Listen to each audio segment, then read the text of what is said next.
Let's start you off with this. A procession is planned today in Sandy Springs to honor Master Firefighter Preston Fant, a 21-year veteran, remembered as an elite responder, a mentor, and a devoted family man. Fant was killed while battling a warehouse fire on Monday in Lithonia, becoming trapped as he tried to save a fellow firefighter. He was rushed to Grady Memorial but did not survive.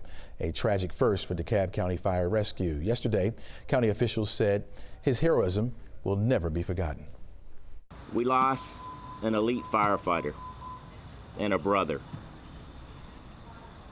I ask you to keep his wife and 5 children and his entire family, as well as the DeKalb County Fire Rescue family, in your prayers and thoughts. Not only do we have a family that mourns, we as a DeKalb County family, we mourn.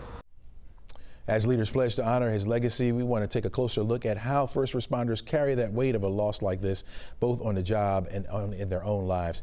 Here now with us is Dr. Thaddeus Johnson. He's the Assistant Professor of Criminal Justice at Georgia State University. He's also a former ranking law enforcement officer with the city of Memphis. Dr. Johnson, welcome back to the show.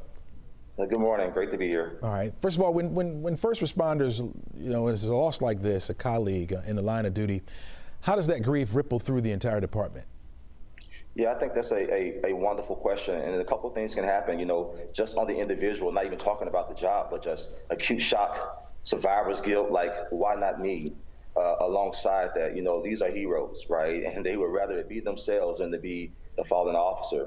They're going to have traumatic stress symptoms, maybe sleep disruption, intrusive images, numbness, things like that. And you may even have things like PTSD type symptoms, and even in worst cases, suicidal thoughts. Also, sometimes, officers may try to find ways to cope, both positive and negatives, and so it can be sometimes, substance abuse and things like this. And this is why it's so important that we're there to support them. And then finally, moral injury. We should have saved them, or did we do something wrong? Is it the leadership? And this can kind of, on top of the things I talked about, these things can kind of rip at the hearts of his colleagues. Yeah. When you were serving, did something like this ever happen while you were on the force? Yeah, we had officers die both, in town or be injured, and in the state of Tennessee, and we all rally around them, and you're upset. It kind of makes it hard for you to do your job, right? Your decisions, right? Now think about it. And after this firefighter and they witnessed this, the next call, they ran to it. And so oftentimes you don't get time to think about it in the moment. But as you're sitting back at home, as you're thinking about everything, this anger consumes you. Am I in the right job? And sometimes it makes you more vigilant, and that can be both good and bad. But it's a pretty tough pill to swallow when you never really get over it. And so that's why supports, having structured rituals to make sure that we remember our comrades and that we don't let their sacrifice be forgotten. You talk about those support mechanisms, right? Those support systems. Which ones are most critical in times like these, would you say? I mean, really, the simplest form is peer support. Mm-hmm. Sometimes, people, this may be a little bit tone deaf, but, misery loves company. And when we're grieving, it's nice to be able to share those stories, right? How you're feeling. And also, having those check-ins. Leadership needs to be checked in on as well, too. So we need to provide supports.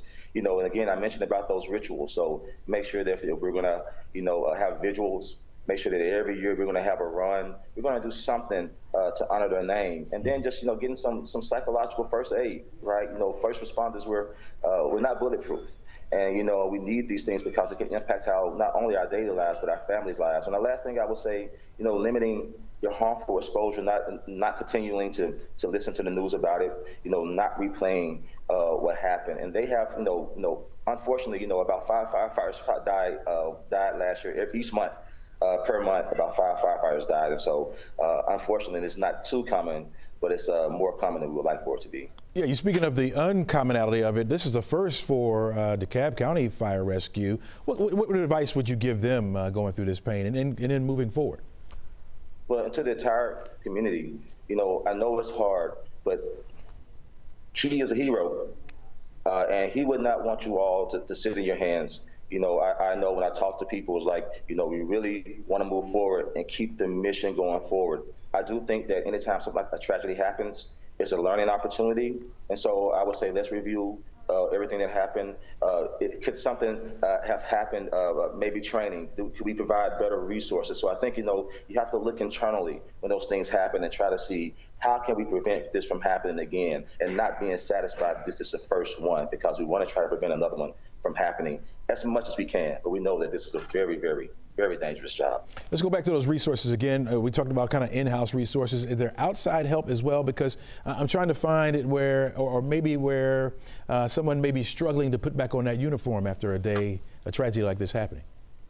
Yeah, they have national hotlines for first responders. I believe one is 988. Now, don't quote me on that. I'm on air, but I think that is it. And so they have national hotlines that you can call, and they have peer counselors. Because, sometimes perhaps you don't want anybody inside your unit or community to know that you're grieving with these things. And it can be really, really personal, particularly in a space where your bravado and that air of being bulletproof, it really would allows you to do the job. And so perhaps getting some outside help would be very, very beneficial. There are local channels that you can run through, grief counselors that you can reach out to. So there's things in the city, but there are also, I would say, the Firefighters Association, they provide these types of things, and first responder associations across the board, they provide these types of resources, and they specifically deal with the type of issues that first responders have to deal with.